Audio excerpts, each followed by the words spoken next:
নমস্কাৰ এননিউজ লাইফৰ বিশেষ অনুষ্ঠান বাৰ্তালাপলৈ মই জ্যোতিময় শৰ্মাই আপোনালোকক সকলোকে স্বাগতম জনাইছোঁ আৰু আজি বাৰ্তালাপ অনুষ্ঠানত আমি অতিথি কৰি আমন্ত্ৰণ কৰি আনিছোঁ আচলতে তেখেতক কি বুলি সম্বোধনা জনাম বা তেখেতক সম্বোধন জনাম মই ভাবি পোৱা নাই কাৰণ কিয় তেখেত হ'ল এগৰাকী সুকণ্ঠশিল্পী তেখেত শিক্ষয়িত্ৰী লগতে সামাজিক কামৰ লগতে জড়িত হৈ থকা বাইদেউ কল্যাণী ঠাকুৰীয়া বাইদেউ আপোনাক স্বাগতম জনাইছোঁ নমস্কাৰ বহুত ব্যস্ততা আপুনি তাৰে মাজতে আমাক সময় দিছে প্ৰথমতে আপোনাক ধন্যবাদ জনাইছোঁ সময়কণ দিয়াৰ বাবে বাইদেউ আপোনাক যেটো আমি জানো আপুনি সংগীতৰ ক্ষেত্ৰত জড়িত হৈছে বা হৈ আছে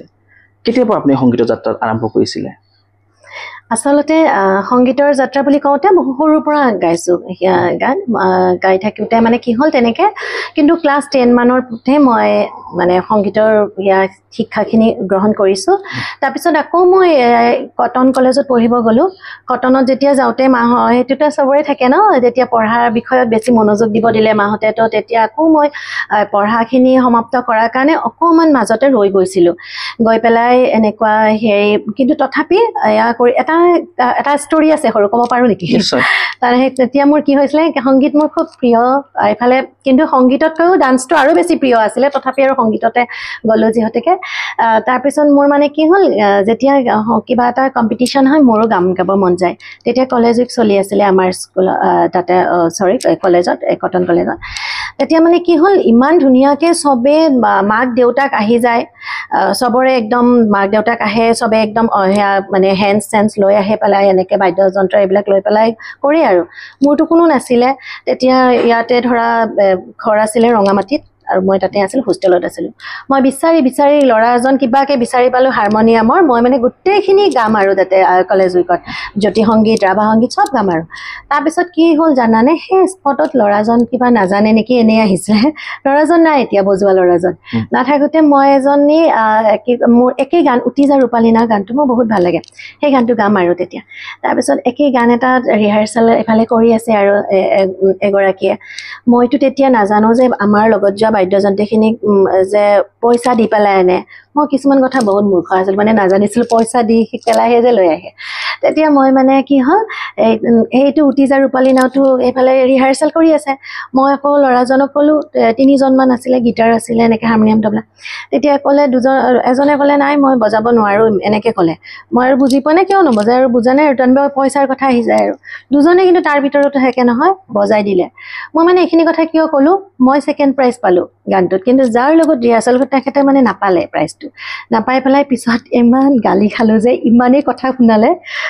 ছোৱালীজনী ইমান বেয়া লাগিলে তাৰপিছত মই ঘৰত গুচি আহিলোঁ নকৰিলোঁ আৰু মানে তেতিয়া আৰু তাৰপিছত লাহে লাহে কি হ'ল মোৰ অকণমান ঘৰুৱা প্ৰব্লেম কিছুমান হৈছিলে দেউতাৰো গা বেয়া আছিলে সেনেকুৱা তাৰপিছত গানৰ প্ৰতি মোৰ লাহে লাহে তাৰ পৰা ওলাই আহিলোঁ মানে গানৰ ফালে নগ'লোঁ আৰু সেনেকৈ আৰু পাছ কৰিলোঁ তাৰপিছত এইফালে বিয়া হ'ল বিয়াৰ পিছলৈকে তাৰপিছত আকৌ চাকৰি এনেকৈ ইণ্টাৰভিউ দিব ধৰিলোঁ এনেকুৱা কৰি থাকোঁতে তাৰপিছতে মোৰ হাজবেণ্ড মানে তেখেত যে আমাৰ এডভকেট হয় তেখেত গুৱাহাটী হাইকোৰ্টৰ ৰাজীৱ কলিতা তেখেতে অকণমান ক'লে তুমি দেখোন গান গাব পাৰা মানে এনেকৈ আকৌ অকণমান চৰ্চা আৰম্ভ কৰাচোন এনেকৈ কওঁতে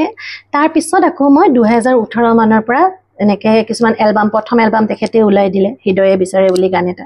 এনেকৈ মানে আগবাঢ়িলোঁ আকৌ সংগীতৰ জগতখনলৈ প্ৰিয় দৰ্শক যিহেতু বাইদেউ এগৰাকী কণ্ঠশিল্পী হয় আৰু যিটো গীতত কটন কলেজত আচলতে যদি তেখেতে এই সময়ত যদি আমি তেখেতৰ মুখৰ পৰা অকণমান যদি শুনিব পাৰোঁ ভাল লাগে গানটো মোৰ ভাল লাগে হিচাপে গাইছোঁ কিমানখিনি গাব পাৰোঁ নাজানো উটি যা ৰূপালীনা উটি যা ৰূপালীনা উটি যা ৰূপালীনা জোৰ কৈবা জোৰ কৈবা জোৰ কৈবা জোৰ কৈবা ও মোৰ পচুৱা মলয়াবা আৰু আপুনি বহুত ব্যস্ত হৈ থাকে সংগীতৰ চৰ্চা তাৰ লগত শিক্ষয়িত্ৰী হয় তাৰ লগতে আমি জানিব পাৰিছোঁ যে আপুনি এখন কিতাপ এজন ল'ৰাৰ জীৱনৰ ওপৰত লিখি উলিয়াইছে ইতিমধ্যে কওকচোন এই বিষয়ে অকণমান ময়ূৰ কিতাপখন ময়ূৰ পাখি মেলি উৰিব খোজা এটি পক্ষী আচলতে কিতাপখনৰ যেতিয়া মই লিখিছিলোঁ তেতিয়া মোৰ আচলতে ভবাই নাছিলোঁ কিতাপো যে মই লিখিম। মোৰ মানে কি হয়, মোৰ এটা অভ্যাস আছে কি এটা কামতে মই লাগি থাকোঁ, কিন্তু মোৰ বেলেগো কৰি থাকিব মন যায়। তেতিয়া মই আচলতে মোৰ নিজৰ জীৱনক লৈ কিবা এখন কিতাপ লিখিম এনেকৈ ভাবি আছিলোঁ দেই। হঠাতে লগ পালোঁ ময়ূৰক স্কুলত। ময়ূৰক লগ পাই মোৰ কিবা এনেকুৱা এটা মানে ভাৱ হ'ল, যিহেতুকে ময়ো এগৰাকী মাতৃ হয় ন, হাতেৰে একো কৰিব নোৱাৰে বা তাক এনেকুৱা এটা অৱস্থা মানে ল'ৰাটোৰ মানে সি যিকোনো পটকে কথা চথাও নকয়, একদম মানে মৌন হৈ থাকে মানে। তেতিয়া মোৰ সেয়া যিহেতুকে মই বিষয় শিক্ষয়িত্ৰী কৈছিলোঁ নহয়, দৰ্শন আৰু তৰ্ক বিজ্ঞান বিভাগৰ লজিক এণ্ড ফিলচফি। কিতাপ লিখিব নাজানো, কিন্তু মোৰ বহুত ইচ্ছা কিতাপখন লিখাৰ কাৰণে। তেতিয়া মানে মই কি কৰিছিলোঁ, ময়ূৰক মই মানে হঠাতে কথা কিছুমান কৈ পেলাওঁ, কিন্তু মই পিছতে ভাবিম মই কেনেকৈ কৰিম। ময়ূৰক তাৰমানে মোৰ ভাল লগাৰ কাৰণে এটা কথা তাক লগে কৈ পেলালোঁ যে ময়ূৰ, তোমাৰ কাৰণে মই এখন কিতাপ লিখিম দেই, আৰু তুমি কিন্তু এনেকৈ নাথাকিবা মন মাৰি। তোমাৰ জীৱনত আমি সকলোৱে যে আহোঁ কিবা নহয় কিবা এটা কৰি থৈ যাবলৈ আহোঁ এই পৃথিৱীত, আৰু চবকে ভগৱানে কিবা নহয় কিবা এটা দি থৈ যায়। তুমি কি ভাল পোৱা? এই আৰ্ট ভাল পাওঁ বুলি কওঁতে কৈছে মই তোমাৰ কাৰণে এখন, তেতিয়া মই ক'লোঁ যে কিতাপ এখন লিখি গ্ৰন্থমেলাত প্ৰকাশ কৰিম, এনেকৈ ক'লোঁ। আৰু তাৰপিছত তুমি বিশ্বাস নকৰিবা, মোৰ মানে মূৰত খেলি আছিল। মই ল'ৰাটোক ক'লোঁ গ্ৰন্থমেলাত কিতাপখন প্ৰকাশ কৰি, মই গানহে গাওঁ বা মই টিচাৰহে হয়, কিন্তু মই গ্ৰন্থমেলাত কেনেকৈ কিতাপ মানে সেয়া কৰিম আৰু কাক মাতিম, কোন আহিব, কি কথা। পিছত মানে এনেকুৱা হ'ল, মই যেতিয়া প্ৰেছলৈকে গ'লোঁ তেতিয়া গৈ গম পালোঁ ইমান এখন কিতাপ বনোৱাও কিন্তু ইমান এটা সহজ কথাও নহয় মানে আমাৰ কাৰণে। আৰু বিভিন্ন মানুহৰ সান্নিধ্যত যেতিয়া আহিলোঁ, তেখেতসকলে মোক বুজাই দিলে যে কিতাপখনৰ কাৰণে এনেকৈ ল'ব লাগিব, প্ৰথম কেইজন মানুহৰ কালেক্ট কৰিব লাগিব, বা কোন আহে কেনেকৈ, তেখেতসকলৰ লিখা ল'ব লাগিব, তুমি দিয়ে নে নিদিয়ে বা এনেকুৱা ধৰণৰ। তাৰপিছত কৈছে তোমাৰ যিহেতুকে উদ্দেশ্যটো মহান, তেখেতসকলে দিবই, এনেকৈ ক'লে। তাৰপিছত মই গ'লোঁ আমাৰ জ্যেষ্ঠ নাগৰিকৰ জ্যেষ্ঠ নাগৰিকৰ অধ্যক্ষ হয় নেকি আমাৰ প্ৰদীপ ঠাকুৰীয়াদেৱ, তেখেতৰ ওচৰত গ'লোঁ। তাৰপিছত তেখেতে শুভেচ্ছা বাণী এটা লিখি দিলে। তাৰপিছত মই গ'লোঁ আমাৰ সামাজিক ন্যায় কল্যাণৰ যিজন ডিৰেক্টৰ আছে তেখেতে মান্তা ছাৰে দিলে। তাৰপিছত আৰু ভাস্কৰজ্যোতি মহন্ত ছাৰ, তেখেতৰ ওচৰত গ'লোঁ। তেখেতেও কিন্তু বহুতখিনি মানে কিতাপখনত ইমান মানে ভাল পালে। মানে তেখেতে কৈছে মোৰ আচলতে সময় একদম কম, জানা চাগে তেখেতে বহুত ব্যস্ত থাকে, কিন্তু কৈছে তোমাৰ এই মানে উদ্দেশ্যটো সঁচাকৈ ভাল, আৰু সেইকাৰণে মই যাম এইটো ক্ষেত্ৰত মানে উন্মোচন কৰা যিদিনাখন মানে সেয়া হ'ব আৰু এই কিতাপখন উন্মোচন কৰিব, তেখেতকে মুখ্য অতিথি হিচাপে মাতিছোঁ। মাতি পেলাই আৰু ভয় লাগি আছে, তেখেতে আকৌ কৈছে অকণমান মাজে মাজে তেখেতৰ অকণমান সেয়া হয় নহয়, ব্যস্ত হৈ যায়, কিন্তু সেইদিনাখন কিবা এটা কাৰণত আহিব পাৰিলে আৰু মানে তেখেতে। তাৰপিছত আকৌ আমাৰ বাইদেউৰ ওচৰত গ'লোঁ, IS বাইদেউ, আমাৰ দীপিকা চৌধুৰী বাইদেউ, তেখেতেও বহুতখিনি উৎসাহ দিলে, আৰু তেখেতো সেনেকৈ বহুত ব্যস্ততাৰ মাজতে আহিলে। সেনেদৰে মানে গোটেইখিনি মানুহে পালোঁ। মান্তা ছাৰ আহিলে, ছ'চিয়েল ৱেলফেয়াৰ। তাৰপিছত ইমান ভাল লাগিল পৰিৱেশটো গ্ৰন্থমেলাত গৈ পেলাই, আৰু গোটেইখিনি আমাৰ ষ্টুডেণ্টখিনি গ'ল মোৰ লগত, গোটেই ষ্টুডেণ্টখিনি যিখিনি পাৰিছে আৰু গৈ পেলাই মানে বেলেগ এটা উৎসাহ পালে ময়ূৰে, আৰু সেইখিনি কথা দেউতাকে মোক এতিয়াও কয়। তেতিয়াৰ পৰা ময়ূৰ অকণ বেলেগ ধৰণে আকৌ উঠি এতিয়া নিজে, আগতে কি লৈছিলে মানে আগতে এনেকুৱা আছিল, ময়ূৰে যেতিয়া পৰীক্ষা দিয়ে, পৰীক্ষাৰ সময়ত আকৌ ল'ৰা এজন থাকে যে এনেকৈ লিখি দিব লাগে যে, এতিয়া এইবাৰ কিন্তু সি বোলে দেউতাকক কৈছে দেউতা মই নিজে পাৰিম। গতিকে সি ইমানখিনি যে উৎসাহ পালে, সেইখিনিয়ে মোৰ কাৰণে ডাঙৰ কিন্তু কথা, সেইকাৰণে মোৰ বহুত বেছি ভাল লাগিল। আৰু আমি জানিব পাৰিছোঁ যে আপুনি আপোনাৰ নিজৰ এলবাম বহুতকেইটা ইতিমধ্যে আপুনি দৰ্শকৰ মাজলৈকে দিছে, আৰু বৰ্তমানে কিছু এলবামৰ আপোনাৰ কাম চলি আছে। যদি এইখিনি সময়ত আমাৰ দৰ্শকসকলৰ বাবে আপোনাৰ এলবামৰ কিবা এটা গান অকণমান যদি শুনাব পাৰে। মোৰ এলবামৰ দৰ্শকে বহুত মানে মই গান কিছুমান লিখোঁ আৰু কৰোঁ, কিন্তু দৰ্শকে এটা গান খুব আঁকোৱালি লৈছে, সেইটো মানে আছিলে আমাৰ দীপশিখা বৰাই লিখিছিলে হাঁহি হাঁহি, আৰু এক্স বৰাই মিউজিক কৰিছিলে, সেইটো কাৰণে অকণমান গাই দিছোঁ। ইয়াতে মাজতে এটা কথা কওঁ, যদিও মই কিতাপ লিখোঁ বা এনেকৈ শিক্ষকতা, কিন্তু মই গান সদায় ৰোমান্টিক গান ভাল পাওঁ, নাজানো মানে সেইকাৰণে ৰোমান্টিক লিখিব দিছিলোঁ, আৰু তেতিয়া এনেকুৱা লিখি দিছিলে। গানটো আছিলে হাঁহি হাঁহি কাহিনীলি কলিজাৰে ফাল, অকা দেৱা কৰ দেখোন পাওঁ নেকি ভাল, আগে পিছে তোকে দেখি মোৰো লাগে ভাল, নাচাবিচোন বেছিকৈ ইমান লাগে লাজ, হাঁহি হাঁহি কাহিনীলি কলিজাৰে ফাল। নিশ্চয়কৈ খুব সুন্দৰ হৈছে আৰু আমি জানিব পাৰিছোঁ যে আপুনি কৰ্মশালাৰ লগতো ব্যস্ত হৈ থাকে কেতিয়াৰ পৰা আয়োজন কৰিলে আপুনি কৰ্মশালাখন কৰ্মশালাখন আয়োজন কৰাটো বহুত বছৰেই হ'ল প্ৰায় 5 বছৰমান হ'ল কৰোনা যে হৈছিল তাৰ আগতেও কৰিছিল এবাৰ তাৰপিছত অকণ মাজতে কৰোনাৰ কাৰণে সেয়া হৈ গ'ল আৰু কৰ্মশালাখনৰো কিন্তু আৰত অকণমান কাহিনী এটা আছে কৰ্মশালাখন এনেকৈ আৰম্ভ কৰিছিলোঁ যিহেতুকে মোৰ দেউতাই খুব কালচাৰেলি জড়িত হৈ আছিল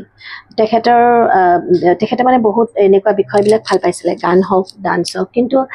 আগৰ দিনৰ মানুহ যে অকণমান কি কৰিছিলে যেতিয়া বিহু নাচিব গৈছিলোঁ অকণ দিগদাৰ পাইছিলে যে পঢ়াত মনোযোগ দিব লাগে বিহু নাচিব নালাগে সেইকাৰণে মোক লগে লগে এবাৰ মোক এই বিহুৰ কাৰণে লৈ যাব খুজিছিলে তেতিয়াই লতাশিলৰ বিহু কুঁৱৰীৰ কাৰণে মানে প্ৰস্তুতি চলোৱাৰ কাৰণে কেইজনমান মানুহ লগ পাইছিলোঁ আমাৰ স্কুলত আহিছিলে ৰংগামাটি হাইস্কুলত তেতিয়া দেউতাই ভাবিলে কি ইমান ভাল পায় তো গুচিয়ে যাব চাগে ছোৱালীজনী সেইকাৰণে লগে লগে গানত এডমিশ্যন লগাই দিলে তাৰপিছত গান গালোঁ আৰু সংগীতত ভালে মানে গুচি গ'লোঁ কিন্তু আচলতে মোৰ যিটো মনৰ হেঁপাহটোতো থাকি গ'ল ন তেতিয়া মই ভাবিলোঁ যদি মোৰ নিচিনা কোনোবা এনেকুৱা ছোৱালী আছে ল'ৰা ছোৱালী যি শিকিব বহুত ভাল পায় কিন্তু একো স্ক'প পোৱা নাই গতিকে মানে সেই ল'ৰা ছোৱালীখিনি পইচাও দিবলৈ কিছুমান সামৰ্থ্যৱান নাথাকে ন কৰ্মশালাবিলাকত 500-1000টো ল'বই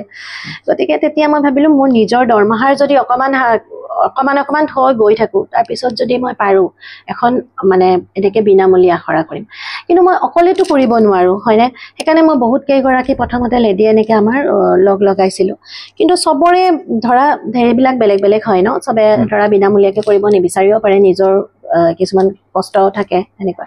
তেতিয়া মোৰ যেতিয়া মনটো নিমিলিলে তেতিয়া মই ভাবিলোঁ নাই এনেকৈ নহ'ব অকলে যি পাৰোঁ মই অকলে চেষ্টা কৰিম তেতিয়া মই প্ৰথম অকলে চেষ্টা কৰোঁতে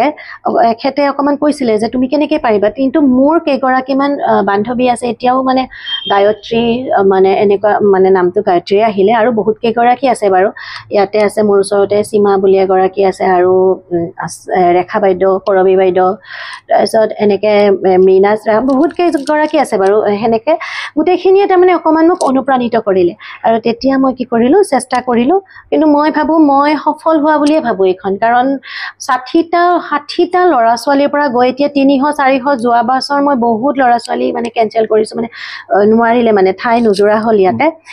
সেইকাৰণে বহুতকে মই দিব নোৱাৰিলোঁ সেইকাৰণে মোৰ বেয়াও লাগি আছে গতিকে ভালেই হৈছে যেন পাওঁ আৰু মানুহে ভাল পাইছে এইখিনি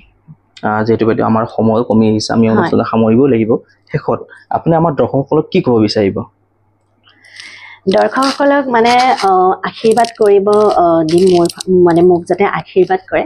আৰু যাতে বিভিন্ন কাম মই কৰি যাব পাৰোঁ সমাজৰ কাৰণে হওক বা স্কুলতো ল'ৰা ছোৱালীখিনিক বহুতখিনি যাতে জ্ঞান দিব পাৰোঁ কাৰণ আমাৰ এই মই এটা কথা কিন্তু এই চেনেলটোৰ জৰিয়তে কওঁ যে বিশেষকৈ মই শিক্ষয়িত্ৰীখিনিক কৈছোঁ এটা কথা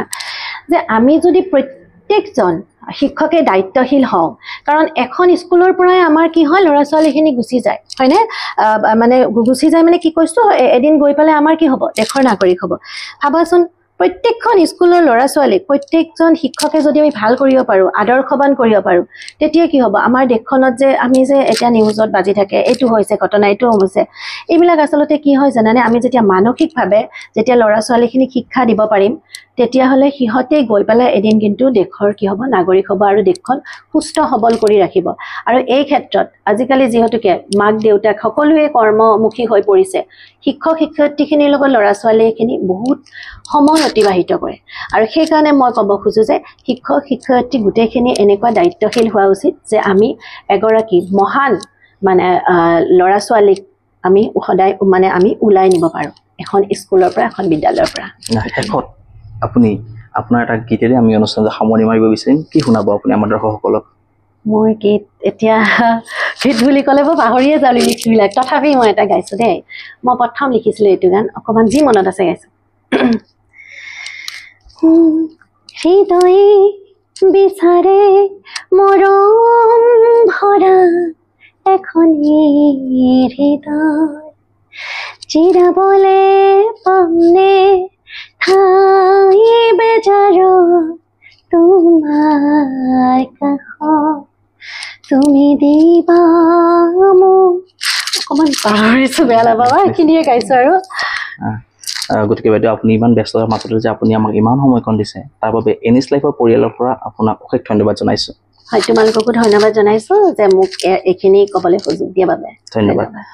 প্ৰিয় দৰ্শক আজি আমি কথা পাতিলোঁ লেখিকা কণ্ঠশিল্পী শিক্ষয়িত্ৰী কল্যাণী ঠাকুৰীয়া বাইদেউৰ সৈতে। অহা খণ্ডত পুনৰ এজন নতুন অতিথিৰ সৈতে মই জ্যোতিৰ্ময় শৰ্মাই পুনৰ উপস্থিত হ'ম আমাৰ এই বিশেষ অনুষ্ঠান বাৰ্তালাপ লৈ। গতিকে চাই থাকিব NS Live। যদি আপোনালোকে ফেচবুকত চাই আছে আমাৰ পেজটো ফ'ল' কৰিব আৰু যদি ইউটিউবত চাই আছে আমাৰ চেনেলটো ছাবস্ক্ৰাইব কৰি কাষত থকা বেল আইকনটো হিট কৰি দিব। ধন্যবাদ।